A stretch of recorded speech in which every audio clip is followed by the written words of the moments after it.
tough situations and come out on the winning side. And he's played with.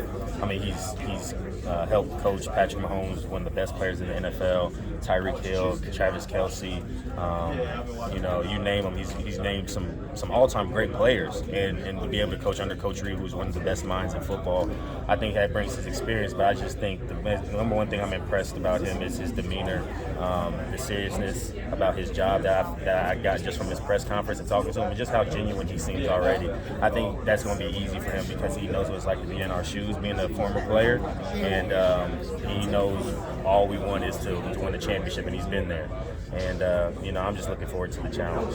He seems to bring out the best in great players. Most definitely, and I think one thing that I've heard from him and other people that I've spoken to is, he's not afraid to challenge guys. He's not afraid of the tough coaching.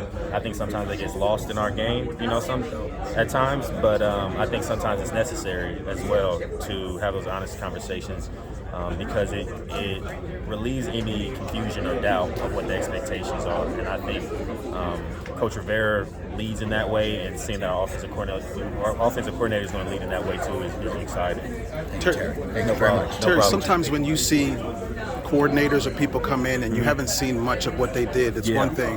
When you're watching just the Super Bowl a couple weeks and you're just like smiling like, look at that, look at that.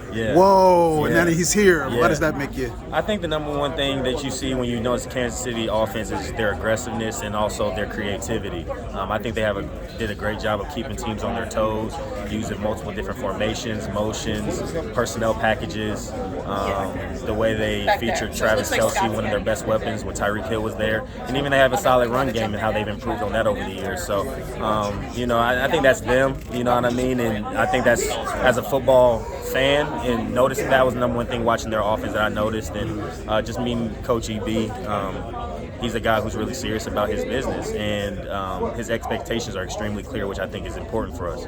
But I think the championship pedigree is something that we haven't had here in a long time, and that's something that we all want. So he has something that we don't have. Hey, Terry, as you sit back and listen to Coach Bienemy and all the positive things and all the things that he talked about today, what went through your mind? What stood out most? Yeah, I think two things, really. I think the importance of relationships. I think that was the number one thing that stood out to me, and I think a lot of people say it, but I've been in this league a long time. Well, not that long, but long enough to know you can feel when it's genuine. And I think he has that added perspective because he was a former player, like Coach Rivera and everything like that. So I think that adds to their relatability. That adds to, they know what it's like to be in our shoes, and how important they know that a coach has their back outside of just the X's and O's, outside of wins and losses, that there's a true relationship there. I think that's how you get the most out of your players, when there's a relationship. And also I think just the strain aspect that he spoke about, the attention to detail is extremely important to help win games, because I feel like a lot of the games we were in last year were just a difference between 1 or 2 plays here, a negative play there, maybe a little bit stronger finish, and so I'm excited to get to work. What's up? Hi, how are you? Good.